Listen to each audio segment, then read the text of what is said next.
Hello and welcome to this session. In this session, we'll be talking about pursuing a career in neurosurgery. Our guest speaker for today is Dr. Isaac Yang. He is a neurosurgeon whose specialization is on surgical treatment and clinical outcomes of the adult brain and spinal cord tumors at UCLA. He has received numerous national awards and grants recognizing his extensive research into brain tumors and excellence in treating and caring for patients. Please welcome Dr. Yang to the stage.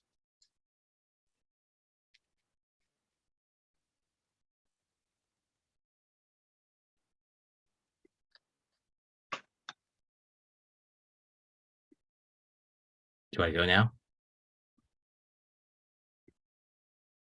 All righty. Well, thank you. Sorry. Sorry for being awkward, Zoom awkward in 2022. It is what it is. Thank you so much, Dr. Johnson, for such a kind introduction. My name is Isaac Yang. I'm a professor of neurosurgery and head and neck surgery and radiation oncology. I'm a board certified neurosurgeon. I'm also the director of medical student education in the Department of Neurosurgery at UCLA. I went to UC Berkeley for my undergrad years, and then I went to UCLA for medical school. After UCLA at medical school, I went to UCSF for my residency. And in 2010, I graduated my residency and came back to UCLA, and I've been here ever since. So that's just a little bit about me. I want to thank the National Pre-Health Symposium, and I want to thank Dr. Johnson, Alexis Johnson, and Dr. Alexia Childress, for inviting me to speak. I'm very deeply honored and grateful for this opportunity. I'm also thankful to my friend, Dr. Nina Shapiro, who's a colleague and an ENT doctor, and who I got linked to this presentation. And so hopefully this isn't boring. I'm so grateful that you're here. And normally I give a talk about how to get into medical school. That's a whole little different spiel. I think it might even be online, so you can look at that if you want to look into my thoughts on how you can get into medical school. But they asked me that you all wanted to know about neurosurgery, and that's a really different question. And that's really cool to talk about. I don't usually get to talk to people who aren't in the training program yet thinking about neurosurgery, but it was really cool for me to do it. And so I put these slides together last night after I did surgery. I finished around like 9:30 or 10. I was pretty tired, but I still got to do this because I want to be here. So the first thing I want to say about neurosurgery, and I heard the previous presentation with Dr. Kim and the radiologist doctor and the orthopedic surgeon doctor, and I thought they hit a lot of really good points, even the surgical stereotypes and the medical stereotypes and the reality. But when they say that surgery is hard work, I can't push back on that a whole lot because it is hard work. I did surgery last night. Like I was telling you, it's really true. And I finished at 10 o'clock and I came home and I worked on these slides. But I'm not trying to tell you, oh, it's hard work. I'm telling you it is hard work, but it feels different because it's what I like to do. I'm here because I choose to be here. I'm here talking to almost 100 of you talking about neurosurgery because this is what I love to do. The National Pre-Health Consortium, they're not paying me. I'm choosing to be here. They can't pay me. They probably couldn't afford my hourly rate to have me speak, with no offense to NPHs. You're a great organization, but it's exorbitantly expensive. Even I don't think I'm worth that much. But regardless, there's a speaking fee and all this stuff. And I'm here because I choose to be here. And I'm talking about the hard work because it doesn't feel like hard work because I like to do it. I choose to do it. I think about like professional musicians, pianists, or violinists, and I can barely play any musical instruments. Or I think about professional athletes like soccer players, football players, professional swimmers. I mean, when I see what they do in the Olympics and how much training they put in, to me as a couch potato coming home from work, I go, that's just a lot of work. How many hours are they in the swimming pool every day? How many hours are they on the football field? How many hours are they on the piano practicing? It seems like a lot of hard work. And if you look at my life from the outside, you might think, man, that neurosurgery just seems like a lot of hard work. And then he came home and made time to do this presentation so he can talk to all of you. But it doesn't feel like hard work because I'm really enjoying this. I enjoy neurosurgery. I enjoy what I do. And so because I like it, it doesn't feel like hard work. And I really enjoy teaching. I enjoy talking to people who are going to become doctors, people who have become doctors and what specialty they'll choose. Uh, because I remember sitting in those shoes. I remember, like I said, I went to Berkeley as an undergrad. I went to UCLA for med school. I wish someone would have given me this talk and told them neurosurgery is pretty cool. And if you really like it, it's a good passion and something for you to do. And so I do think it is hard work. But for me, it doesn't feel like it because I genuinely really love it. And so then the other thing is, if you're considering neurosurgery, I have to say is you're not crazy. If I could just say that too, because I remember when I was an undergrad and I was a medical student, I said, I want to be a neurosurgeon. People were like, that's just crazy. That's too much hard work. Or that's nuts. But if I could just push back on that gently, I'd say, actually, it's not crazy. It's a really awesome specialty. It's what I like to do. And so I highly recommend it if you're thinking about it. Let's talk about step 2, which is, well, what are the actual steps? It's a lot of schooling. They were talking about shorter residencies versus longer fellowships. Just to give you my sense of training, I went to high school. I graduated high school. I did 5 years at UC Berkeley. I did the really, awesome 5-year plan, not because of any good stuff, but just because I was slow. I did 4 years at UCLA Medical School, and then I did a 6-year residency at UCSF. So even if you cut things down to its very smallest natures, it's still going to be 15 years of training after high school. So it's a really long road. And some people say, that's not really cool and it's a bad thing. But even if you want to be a doctor or a medicine doctor, you have to do 4 years of med school, a 3-year medicine residency, and then maybe a 3-year fellowship. And so it can be just as long, but it's a really long training. The other thing I put about it is I said it's hard work. And the reason why it's hard work is if you were ever to need brain surgery, how much training would you want your brain surgeon to have? Would you like them to have the Cliff Note version, really short, quick and short and sweet? Or would you like them to have the longest, hardest, most intense training they can get? And most people say they want a lot of training. And so it's 15 years after high school, and that's the long road. And then the last thing, just to add, and I'm really glad I caught the last part of the last talk, was they talked a lot about medical stereotypes and surgical stereotypes, longer hours, shorter hours, wage, and lifestyle. But one thing I think that really distincts surgical subspecialties or surgery versus medicine is pressure. I saw their flexibility chart, and they said that they put neurosurgery on the most inflexible part. And I was like, oh, I don't feel that way. I'm not offended. That's okay. But that appears that neurosurgery is the most inflexible specialty. But I think what they're really palpating, they're talking around the subject without hitting it on the point. It's pressure. Can you deal with pressure, someone's life and death, for the next 2 to 6 hours, and it's all on you? That's what really makes my life unique, and that's what really makes neurosurgery unique. And some people love that pressure. And if you can't tell, I'm one of those people. I love that pressure. If you don't like that pressure, and that's okay too, then this surgery or neurosurgery may not be for you, and that's okay.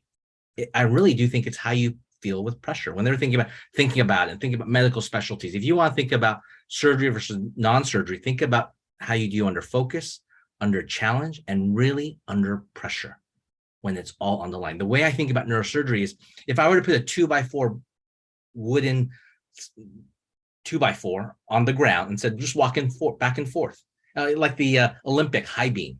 It's amazing. I think that's such an amazing sport. You just walk along the high beam back and forth, and anyone can do it almost. Now let's put that same high beam 100 feet in the sky with no safety net. How are you going to do walking across the exact same high beam? The physical task is exactly the same, but the mental pressure is what makes surgery, and in particular my specialty, neurosurgery, very, very different. So I really like the neurosurgery. So they wanted me to talk about neurosurgery, so I'll tell you all about neurosurgery. This is a patient. He had his first seizure. He had an MRI, and it revealed a brain tumor. And that's my specialty, brain lesions and brain tumors. And so my job is to find out what this is and go in and take it out. And let's just stop there for a second. If you're just a normal human being, just think about the words that are coming out of my mouth. I'm going to go inside your brain and take out a brain tumor. It's just, whoa, whoa, whoa, whoa, hold the phone. What'd you just say there? And I think that's what makes neurosurgery so unique. It's really cool. This is what we do. We make a scalp incision. Once you open up the scalp, there's bone, right? I'm knocking on bone. You got to make an opening in the bone, and you got to covering of the brain, the dura mater, just to get down to your brain. And that's what's really, I find that so cool. And when I thought about other specialties versus brain surgery, I really liked operating people's brains. Your brain is your, I don't want to say your soul. It's not, not definitively surgical, spiritual, but it's where you think. It's where we believe your personality resides. It's your memories. It's the essence of who you are. And the fact that we're going to go into this very crazy deep space of you and take out a brain tumor, man, talk about pressure. And when I was thinking about other surgeries like liver surgery or belly surgery, oncology, because I've always liked brain tumors, when they do belly surgery or an abdominal surgery, they go in, they take the tumor out, and there's something called margins. They go so far around the tumor or the cancer that they're something called clean margins. They take an extra tissue out just to make sure they get the whole cancer out. That's not really an option in brain surgery. And I like that. Some people hate that. And that's just like way too much pressure or too precise or intense. In my personality, that appealed to me, that pressure to perform and to get it perfect around the edges, that really appealed to me. And I think that's why neurosurgeons, we use a lot of military language, and I also do so as well. And I have no military background whatsoever. I would probably not make it through one day of boot camp or the military, but we deal with high pressure, high stakes, in an organized, high technological involved environment with a chain of command. And so we use a lot of military language. I recently saw this movie called Top Gun 2 Maverick. Have you seen this? The first movie was also really good. And I'm so old, I remember both. But they were talking about these fighter pilots that just enjoyed going at insane speeds, doing life-defying, life and death acts. And I saw it, and my hands were gripping the theater chairs the whole time. And as I walked away, I realized a lot of neurosurgeons are probably going to like this. And I see why it does, because we also do life and death things, not to that degree, but with a lot of pressure and stakes on the line. So if you go to the neurosurgical conference, there's actually something called the Top Gun competition. We call our competition actually literally Top Gun, way before Top Gun 2 Maverick. But we do this because that's something about that resonates with our personalities. And so I'm just trying to show you what our specialty is like. So this patient, had no past medical history. They had this brain tumor. They were taking this one particular medication called Keppra, which is for seizures. And so on neurologic exam, if you were a med student, I'd ask you to come and give me, and there's a whole bunch of jargon and things here that you'll learn once you get into medical school, but the patient was doing okay with no significant deficit. What's changed neurosurgery is technology. So MRI. So everyone who wants to become a doctor has to take organic chemistry. And I know you hate organic chemistry. Some of you may like it. I didn't like organic chemistry. And you do things like NMR. You remember NMR? Well, we do that, but we drop the N because nuclear is not a good word for trying to get patients to do it. So you drop the N, then you get MR, and you get MR imaging, magnetic resonance imaging. And this has changed brain surgery because we can take a look inside the brain before surgery. And so this particular MRI is called T1 with contrast, which is axial. So we can divide the head into 3 different planes. This is sagittal, this is coronal, and I don't know if you can see, but sagittal would be if I chop right down the middle from front to back. Coronal is if I chop side to side from eyeball to eyeball. Axial is if I cut it like a loaf of bread, but from the top down to the bottom. So here's the axial MRI. Just really quickly, Dr. Johnson and Dr. Childers, can you see my mouse, or is my mouse, you see the arrow? Yes or no? Yes. Oh, great. So this is the MRI. Oh, awesome. I got a thumbs up. Thank you. Thank you for listening, all 92 of you. I'm very flattered. So here you can see the gray matter. You see the gray matter, and just inside the gray matter, you see this is white matter. I love neurosurgery. Gray is called gray, white is called white. And you see these dots, these very bright dots. These are the blood vessels. This is the anterior cerebral artery, and this is your brain. There's a frontal lobe, temporal lobe, occipital lobe, and down here in the middle is the cerebellum, right here. Okay, and so this is your MRI. And as we cut through the MRI here, you can see the lateral ventricles here. This is the lateral ventricle. Here's another lateral ventricle here. And I just love this anatomy. Here you can continue to see white matter and brain. Brain is gray matter. The gray matters are your cells. This is these frontal lobes. This is your higher cognitive, your personality, your decision making. This is where this lives. And so if we injure your frontal lobes, you're going to become disinhibited. You're going to change your personality and your cognition. And I'm just going to sweep right through this because now, look over here.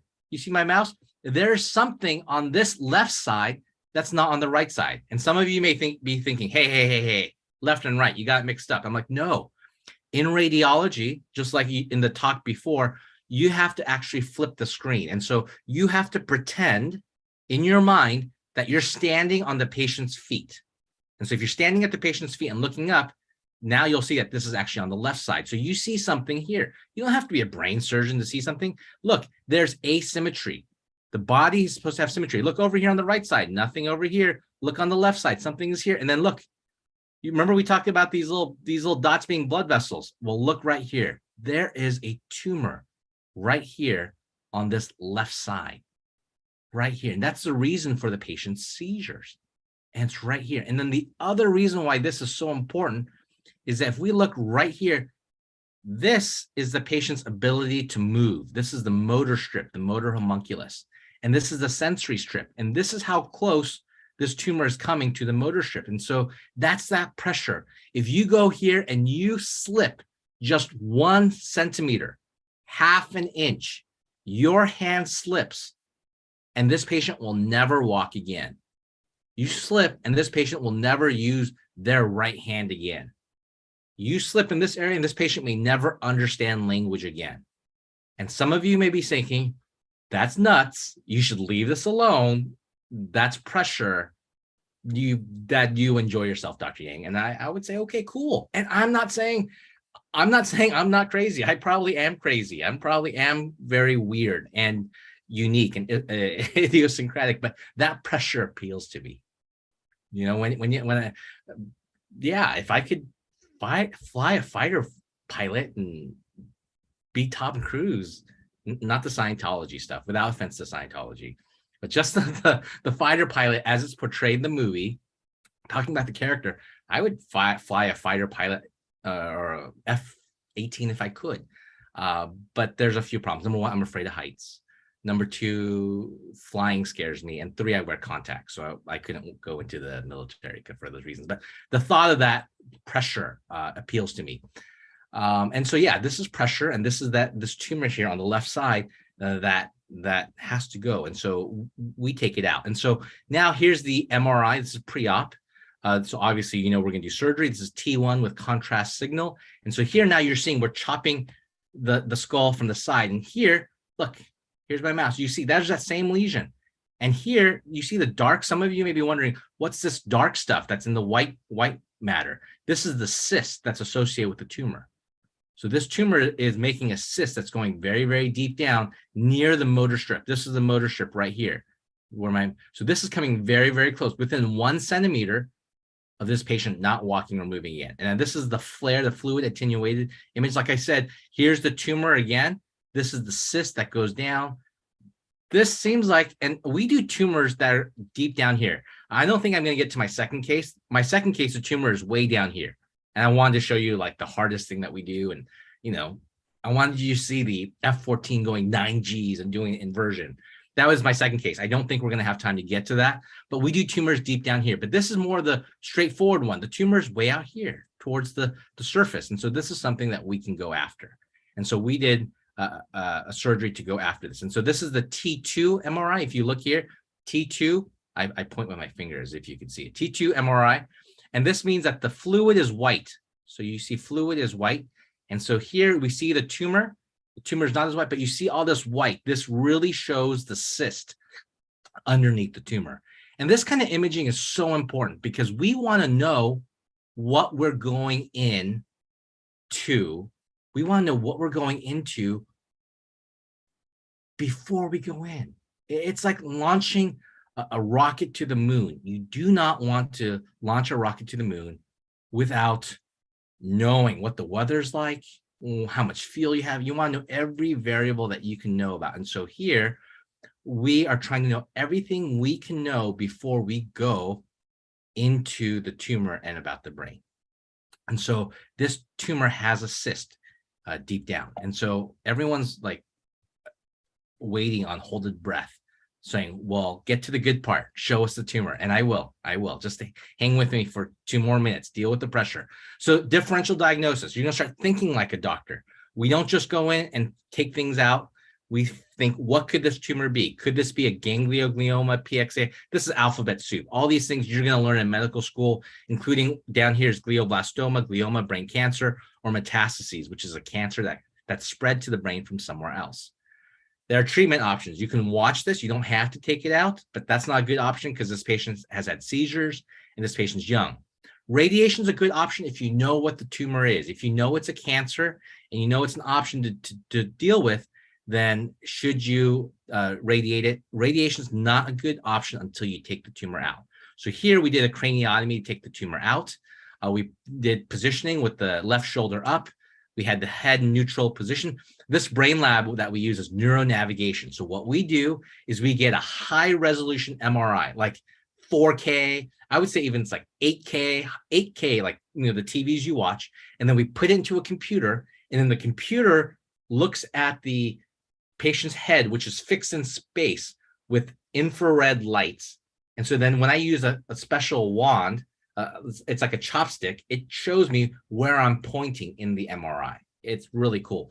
I wish you could come into the OR and see it. It's really hard to explain otherwise. It's the way I think about it, it's like GPS for the brain. It's intraoperative GPS. So I'm going to show you this surgical video. We practiced this before you all got on, so hopefully this works. So can you see the video? Yes? Thumbs up? Anybody? Do you see a screen? Yes, we can. So you see a screen. So first of all, it's 10:30 here in California at UCLA. It's 1:30 on the East Coast. 2 disclaimers. If you just had lunch and you're queasy, I would ask you to turn your screen off and look away. That's okay. This is going to be surgical video, and so it may be a little bit triggering and or bloody. So if it's triggering or it's hard for you to look at, it's all medical. I would ask you not to look at it. Number 2 is if it's hard for you to look at this after lunch and you're going to throw up, I don't want you to throw up. I don't want you to get nauseous. I don't want you to get sick. This is a surgical video. So please, I'm giving you the disclaimer right now. If you don't want to see surgery or brain surgery, and this is not deep surgery, it's just one here towards the surface, please look away. So I'm going to give you 15 seconds now to turn your screens off or to look away. And you can just listen maybe. I don't know why you would just want to listen, but okay, we'll just listen or something. Okay, so everyone's off. Now we're going to start. So here, if you can see my mouse, this is the irrigation bulb. So someone is irrigating here. You see one pair of hands here, and you see a second pair of hands here. This is the suction, and this is the drill. So we use a high-powered, let's think about it. Think about if you're an engineer, how would you get into the brain? You open up the scalp, which we've already done. Then how do you get past the bone? You have to drill a small burr hole in the skull, and then we use a high-powered, air-powered, high-speed drill millimeters away from the brain to get the bone off. So let's watch the video. So here you can see the high-speed, air-powered drill moving around the bone to create the craniotomy. And here we are removing the bone. This is a great feeling. There's no feeling like moving the bone off the brain. It's just amazing. So this is the bone. You can see this is the bone, and we're pointing out the dimple. The tumor had been there for such a long time, it made a dimple in the brain. Here you can see the tumor. It's already poking through the dura. This white glistening stuff, this is called the dura mater, which I think in Latin means tough mother. It is the covering of the brain. And so what we're doing now is we're opening the covering of the brain. And here, again, not to get spiritual, I feel like we're going into the holy of holies. This is sacred space now that we're going into, right? Why? All the things we talked about, personality, memory, all these things are going to be on the inside of this dura. And so now we're cutting open the dura.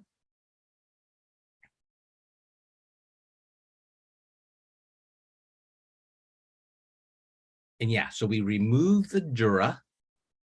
And so once the dura is open, you can see the brain. And now that's the tumor. You see the tumor was poking through the dura. The tumor was poking into the brain. And what we're using there are called bipolar forceps. It's electrocautery. And because in a lot of other specialties, they just use a BOVI, monopolar electrocautery. We use this bipolar because we only want the electricity to be between those two forceps, because electricity in the brain can cause seizures. And so we have to use precision here. We are making sure we only take the tumor out. We do not want clean margins, because the clean margins are the brain. And so you can see us being extremely careful. You see all these tiny blood vessels over here. We're trying to protect every one of those blood vessels. Every neuron is something that's valuable. We're saving every piece. We're being so careful. And by the way, on my 15-inch screen, this looks humongous. I hope you know that this is very small. We're doing this under a microscope. So we're not even doing this with our direct vision. So here it is. Now the whole tumor is removed, and you can see that this is the spot where the tumor was. We're now just getting hemostasis. You see all these tiny blood vessels. These tiny blood vessels are smaller than your hair. You see all these tiny blood vessels? And we've saved all these blood vessels here in this area. And this is the area of the tumor. And this tumor is now resected.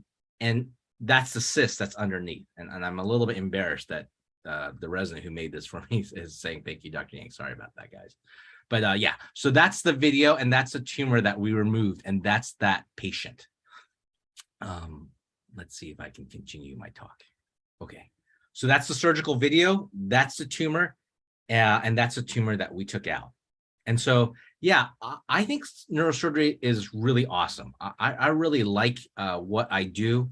I like the pressure. I like going at those kinds of speeds with that kind of pressure on the line. And so for me, I'm very grateful for the opportunity to do this.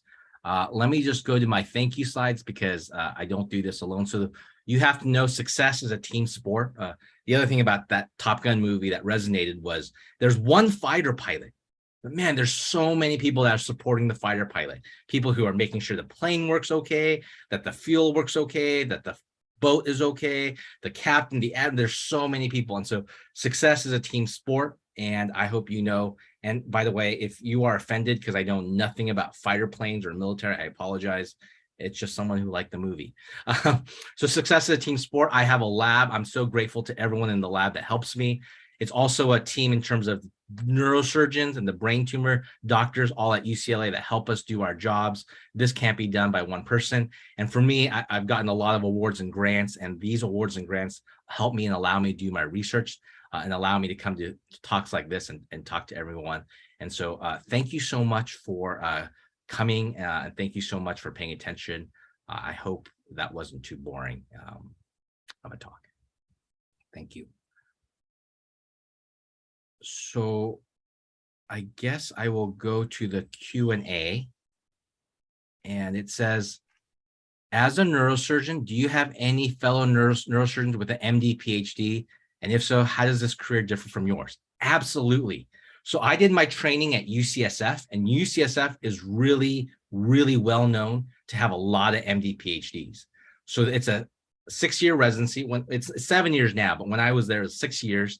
There was 3 residents a year. So it was 18 residents. And of the 18 residents, 17 had either an MD, PhD, or had taken a year off for research. There was only one of the 18 who did not take a year off for research and who did not do a PhD, and that was me. So yeah, my friend one of my best friends, one of my best men at my wedding, Eddie Chang, used to say I was the great pretender, and I am, because I didn't have a PhD and I still pursued it. So yeah. Did you have to make sacrifices when pursuing this career, especially related to work-life balance? I don't think I had to make any sacrifices that are huge. I saw that whole flexibility thing about neurosurgery not being flexible. I would agree that in the acute phase, like right now, if they called me and said, look, this person's going to die, they have a subdural hematoma, I have no flexibility. I don't care if it's my birthday or my wife's birthday or my kid's birthday, I got to go. But if I'm not on call, then I'm not going to go, and someone else will take care of it, and it's okay. So in the short term, there's no flexibility, but in the long term, I think there's a lot of flexibility. And I think that has to do with the way neurosurgeons are paid. So the previous talk talked about how some surgical specialties get paid a little more than other medical specialties, right? And I don't know, have you heard of this movement called the FIRE movement? Financially independent, retire early. And so people just want to make a lot of money and then retire early. And I think that's a pretty decent move. The way I think about it as a physician is, if I'm making 6 figures as a surgeon, what if I only work half time? Right? What if I just want to work 50% of the time and I make 50% of the pay? And I'm okay making 50% of my pay. That's just, I mean, here, I drive a Honda and I love it. It's a 2011 Honda CRV, has Bluetooth. I love my car. I don't live crazy, exorbitant outside my means. I like my car. And so if you just want to make 50% of your salary and have a lot of time, I think my specialty is great for it. So for me, in the acute phase, I think that there's very inflexible areas, but in the big term, I don't think I've made too many sacrifices. On the flip side, I am happily married with 3 beautiful kids. I always say that I'm happily married and my wife is married. I hope she's happily married too. I try to make her as happy as I can be. I'm just a very lucky guy. So anyways, I do that. And my wife has had 3 kids, and those 3 kids happen to be mine too. So I'm very happy about that. So I think that's it. The other thing about life-work balance is, if you want to have bad work-life balance, you can. You can in any specialty. You don't have to be a neurosurgeon to have bad work-life balance. You can have it in psychiatry, radiology. And if you really want to have it, you can have it in any work choice. You could be a lawyer with bad work-life balance. You could be pumping gas with bad work-life balance. You could be working at McDonald's with bad life work. If you just want to have bad work-life balance, you can. And I choose not to. So there you go. How much organic chemistry do you need for med school? Oh yeah, go ahead. Would you like me to ask the questions? I can ask Okay. the questions in the chat. Okay. Okay, so Sorry. the next question is, in your journey, was there a time where you doubted pursuing neurosurgery? If so, how did you push through that? Yes, there was a time when I doubted pursuing neurosurgery. There were lots of times because what I didn't talk about a lot is how many times I failed, how many times I've applied for a grant and not gotten it, how many times I applied for being an award. And let's just go back to undergrad. I applied to be a RA or a health RA for my dorm floor, and they said no. They said you can't be a healthcare worker or an RA for your floor. And I was like, oh, okay. And I applied again next year and I got it. I applied for an NIH grant in med school and I didn't get it. I didn't ever reapply for that and I just never got it. If you looked at the list of my failures, it would be insanely long. And so a lot of those failures, they make you question, am I doing the right thing? Should I do this? How do I push through this? I think you have to have a support network. You have to believe in what you want to do. You have to believe that you can do it. And then you have to have a group of family and or friends who also believe in you to do it. Because yeah, everyone has doubts because we're all human beings. Okay, great answer. The next question is, how much of organic chemistry is needed for medical school and to be a doctor? I don't remember. I think it was a year when I applied, and I'm old, so it was like 20 plus years ago. I think it was a year back then. As a neurosurgeon, I don't use much organic chemistry now.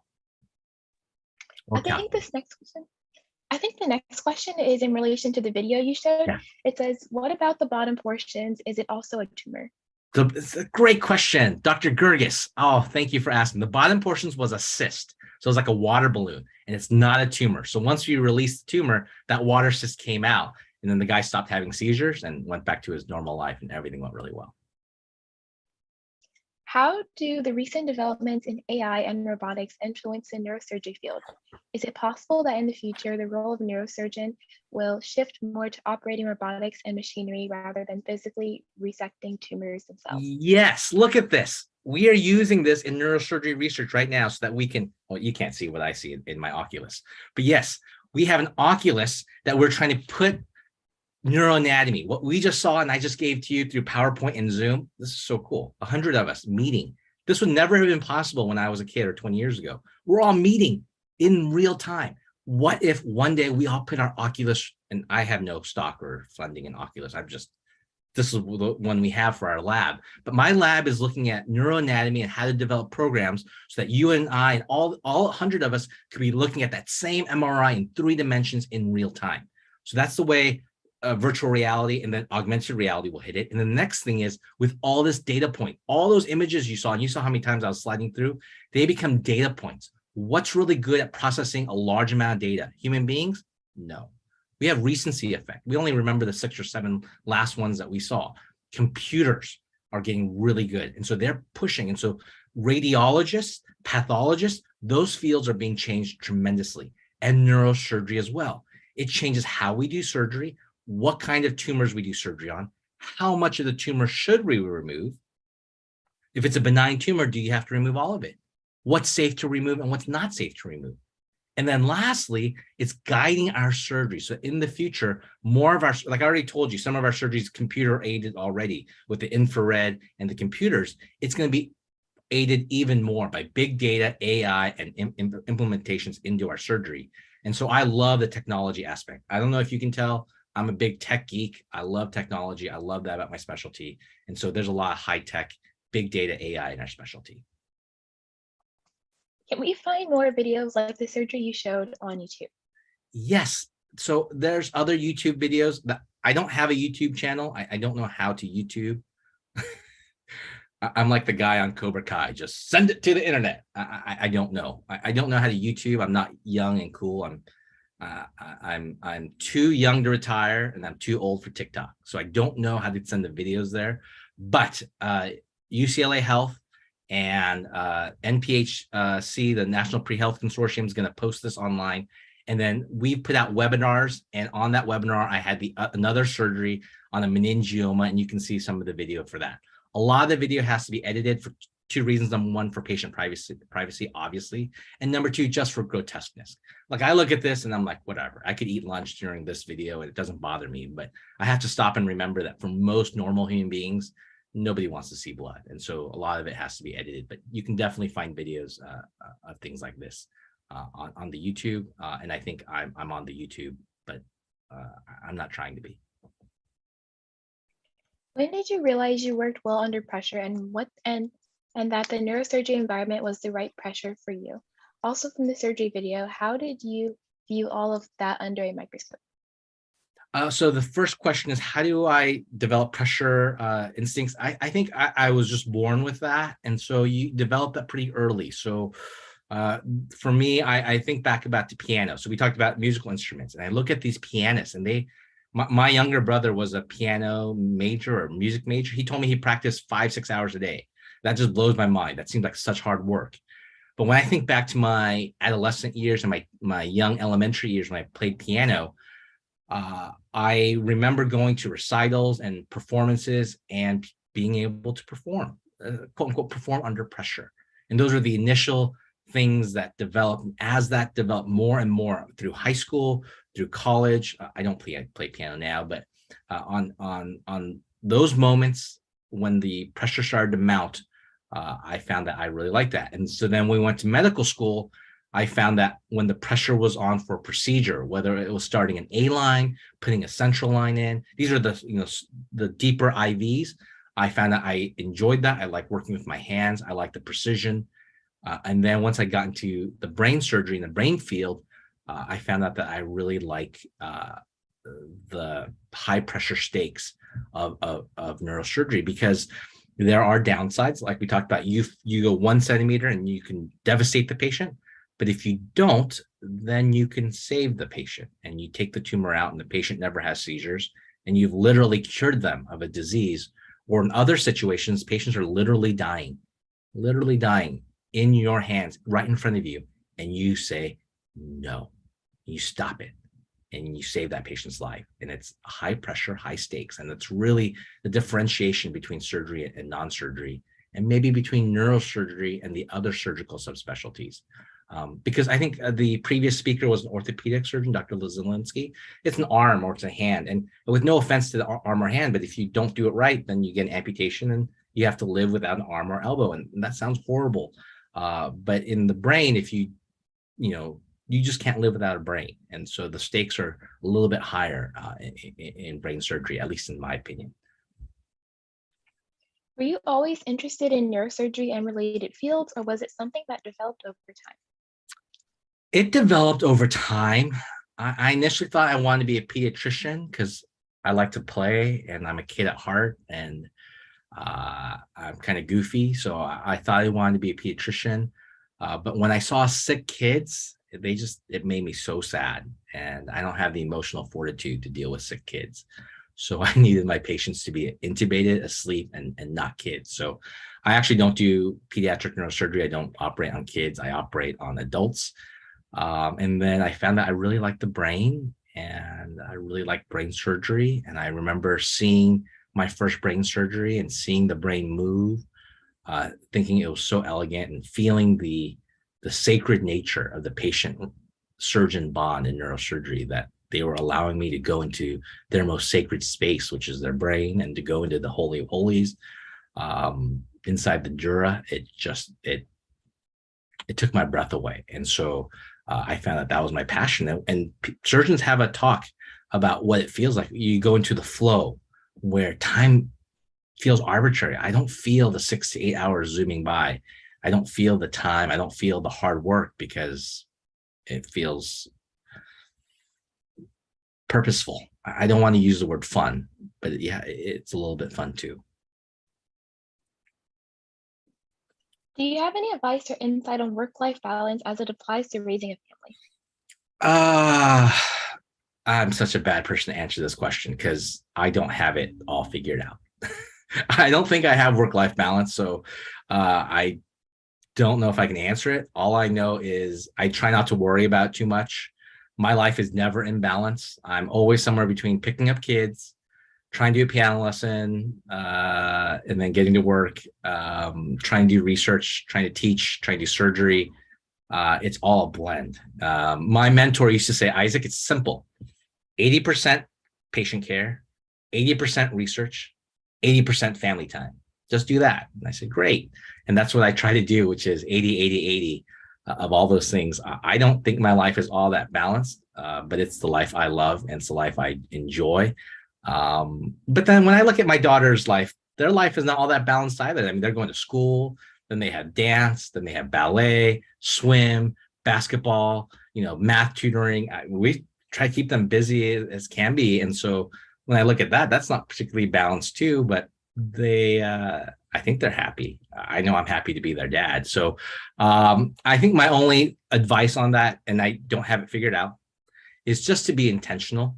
Just think about the kind of life you want to live and live that. And if you really want bad work-life balance, you could have it in any specialty. I think we're maligned in neurosurgery and in surgery saying, oh, well, you choose it. And I don't think so. I think we work hard. And if you choose to work hard, you could work a lot. But look at me right now. This is Thursday, 10:30. And here I am talking to you guys. This is what I choose to do. And so you can choose to do what you want to do. Life is your choice.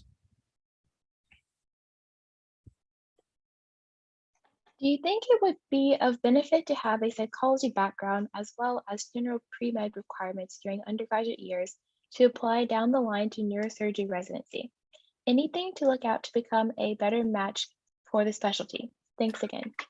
I think you should just try to do whatever you can do to achieve as much as you can choose. If you look at my background, I actually majored in social welfare.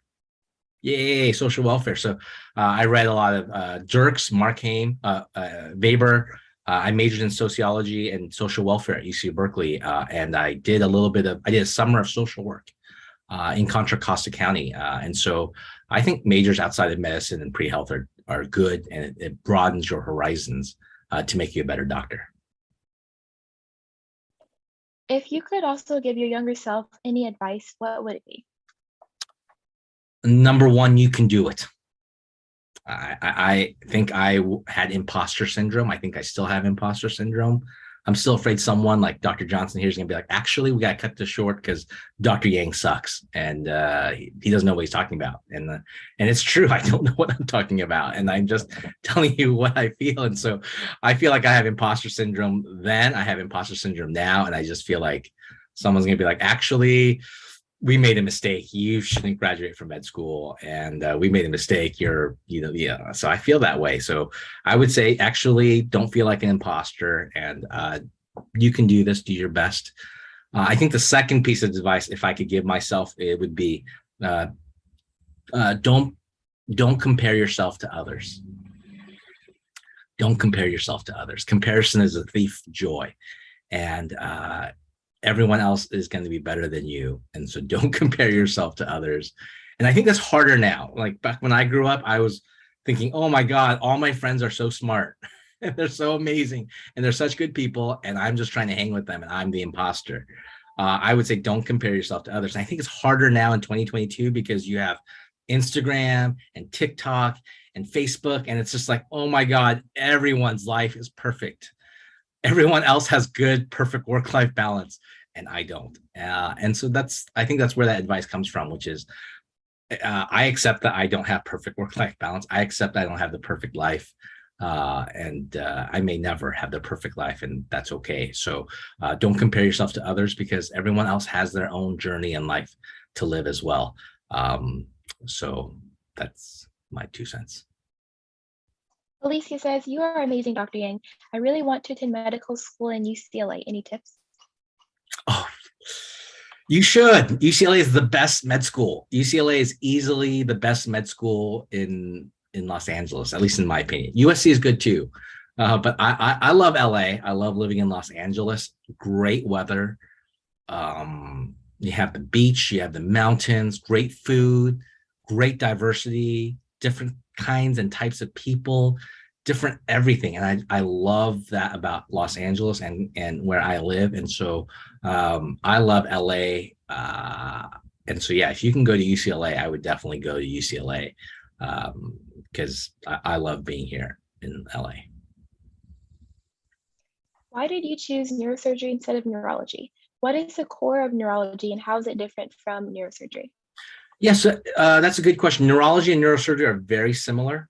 They study the exact same material, which is the brain and the spinal cord, but neurology doesn't do surgery.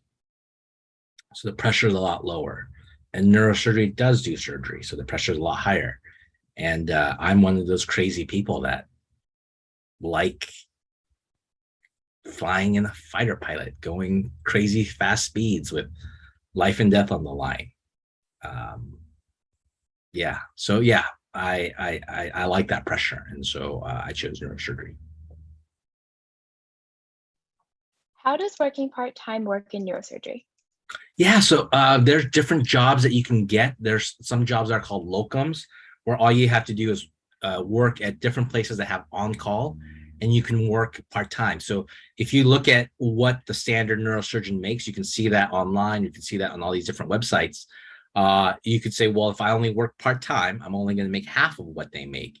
And the best that I can tell, neurosurgeons or most neurosurgeons make 6 figures, and that's a lot of money to me. I mean, I grew up in a small town in Lodi.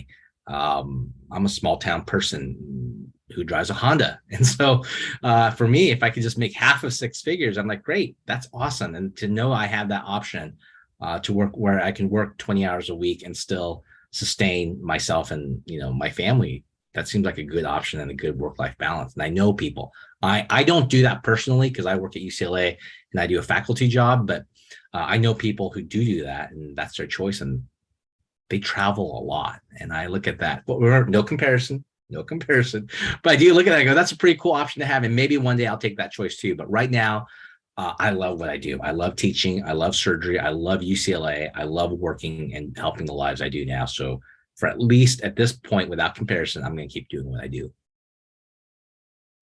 How would you describe your neurosurgery residency? So I did neurosurgery at UCSF. It was 6 years long. Neurosurgery residency is long. I think residencies of all kind. There's no easy residency. Whether you do peds, radiology, ophthalmology, dermatology, psychiatry, orthopedic surgery, neurosurgery, ENT, whatever specialty you choose, there's no such thing as an easy residency. There isn't. But neurosurgery residency is good training. It's long, it's hard, but it eventually ends too. What's your most memorable surgery/case? I think one of my most memorable surgery and case was in my residency. We had a trial where sometimes babies can be born with an incomplete spinal cord, meningocele. And so what they do is once the baby is born, they close it up and they do the surgery on the baby's back.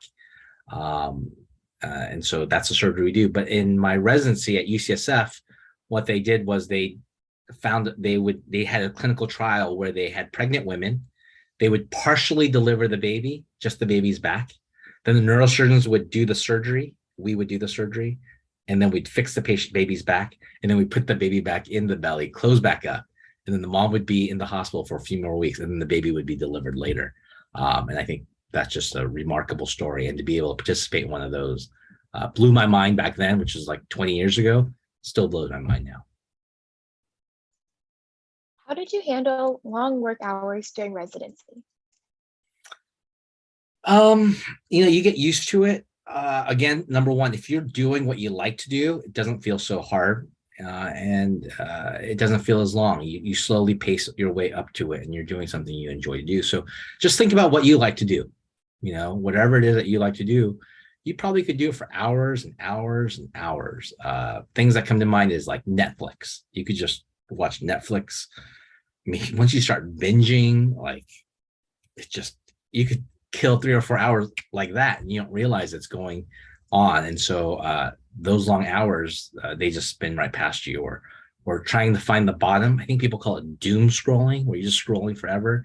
I'm always joking. I'm trying to find the bottom of Twitter, and I can't find the bottom of Twitter. You just go for hours and hours. And I feel like surgery is kind of like that a little bit. Is you just do it, you don't think about it, and you just do it, and later all that time has passed without much thought, because it's just something you like to do. You're doing it for a reason. And then lastly, with medicine, what's the best part about medicine is that it's very noble. We're trying to help people. At the end of the day, we're not trying to make money or trying to develop a new app, without offense to people making money or making apps. That's so cool. I'm happy that you do that. But in medicine, the primary endpoint is to help people. And that's really, really awesome and really cool to just have that noble cause. Have you ever felt scared when performing a surgery, or were you confident most of the time? Yeah, no, I felt fear when performing a surgery, and that also takes time and practice to develop the emotional fortitude to stay calm under pressure, especially when you're doing a surgery for the first time. I think fear is a common response. How did you know medicine was right for you? I volunteered in hospitals. I volunteered when I was in high school. I volunteered in college. The more I got exposed to medicine, I realized that that's what I really want to do. How was your first surgery like? It was a long time ago, and it was scary because it was my first one. You did talk about giving how to get into medical school talks. Do you also mentor students? Yes. Can you still be a doctor even if blood scares you? Trying to get better, but I still feel lightheaded. Yeah, you can definitely be a doctor. I don't know if you can be a surgeon, because we see a lot of blood, but you'll be a doctor who sees less blood. And there's a lot of specialties that do that: pathology, radiology, internal medicine. But for what I do in neurosurgery, we see a lot of blood. And so that may not be right for you, and that's okay. I think about like ice cream flavors, right? Some people like ice cream flavors, some people don't. There's a particular ice cream flavor called mint chocolate chip. Have you heard of this? They combine mint flavor and chocolate chip, and they put it together. It is an abhorrence to God. Okay, it is the wrongest thing ever. It is, if there's a holy of holies, this is like, it is blasphemy. Mint chocolate chip is blasphemy, and yet some people love it. I don't know if you can tell, but I hate it. I detest it. My wife, she loves mint chocolate chip. So of course, what do my kids love? Mint chocolate chip. So some people like it, some people don't. And that doesn't make it right, doesn't make it wrong. It's just the flavor of ice cream that you like. Because we all know the best flavor of ice cream is actually Rocky Road. And that's my choice. Okay, so unfortunately, this will have to be our last question because we have to end at 1:55. Oh, well, it's already 1:55, so we have to end our session. Thank you, Dr. Yang. This session has been incredibly informative, and I hope all the participants enjoyed it. Up next is our NPHC Research Expo. At this Thank expo, you can learn about some innovative new research projects that are being conducted by future physicians and vote for your audience's favorite too. Make sure to visit all the booths, and Dr. Yang will be a judge. Yeah, I'm so sorry. We didn't get to all the questions. You can DM me on Instagram, Isaac Yang MD. You can hit me up on Twitter, Isaac Yang MD, or on Facebook, Isaac Yang. Or if you're old like me, you can send me an email and I'll try to get to the questions. Thank you for listening. I'm sorry I didn't get to the questions, and I hope that wasn't too boring. Thank you all. Bye. Thank you.